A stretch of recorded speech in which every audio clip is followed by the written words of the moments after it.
Hey guys, Kevin here to bring you a brand new video. For today, we're going to be doing day 30 of Horror October. And the film that we're going to be talking about today is a film called The Pit and the Pendulum, based on, that classic story by Edgar Allan Poe. So this is one of those classic old Roger Corman movies that's from the early 1960s. It has Vincent Price in it, who is one of the biggest horror icons for sure, and also Barbara Steele, also a big horror icon that I like. She's not really in it though, but I do like her. And yeah, it was produced and directed by Roger Corman. And with that, we do get a kind of a minimal atmosphere as far as the setting that this movie creates is very old timey and there's not a lot to it. It's very simplified, and it's they're in the year of 1500s also, so they're all dressing weird kind of, but to be fair, it is in color, which is good for a movie from 1961, and it has a decent horror score to it that kind of plays everything up, so gotta give it credit for that. And there's a lot of good horror in here with basically you have this guy, Vincent Price, Nicholas Medina, who's going crazy because of everything that's happening around him. And some things are a little bit okay, why is that happening? But either way, it's everything is falling apart around him, and you kind of see this descent into madness that he's having. So I think that is pretty cool to have. And you have Barbara Steele too, who for a while you thought she was dead, and then you see her body come out and you're like, oh god, she's like a zombie or something. But or at least that's what you thought. You thought Vincent Price and we thought that she was like a ghost or something haunting the place, and Vincent Price was scared to death. That's just a great scene when he's being chased by her.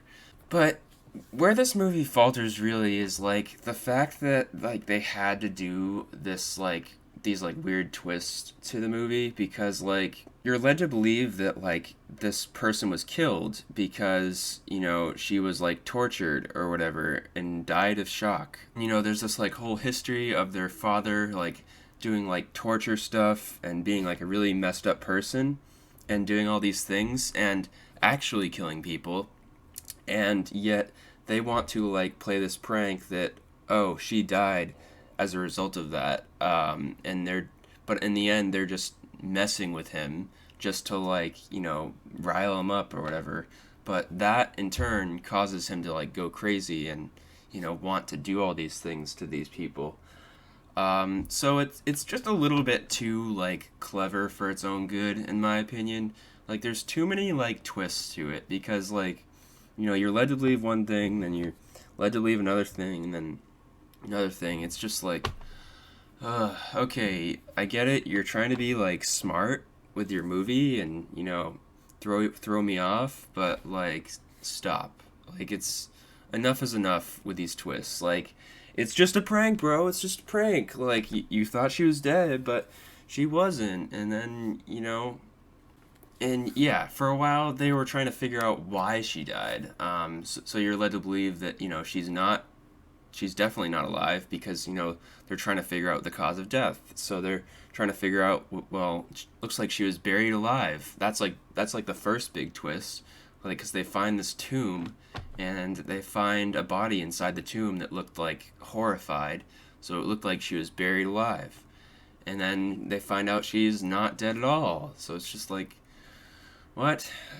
Even though there are some dumb story elements here, in my opinion, I do have to praise a lot of this classic horror that was built with the score and Vincent Price's character, basically going off the deep end and becoming just like his father, basically. And then he tries to use this pit and the pendulum at the end, which is only in the movie for 5 minutes, by the way, but they do show a pit and the pendulum.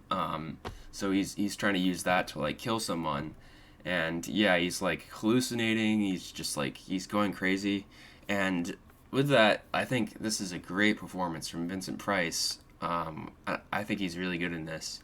And like he's one of like the big horror legends, so always great to see him show up and do well in this.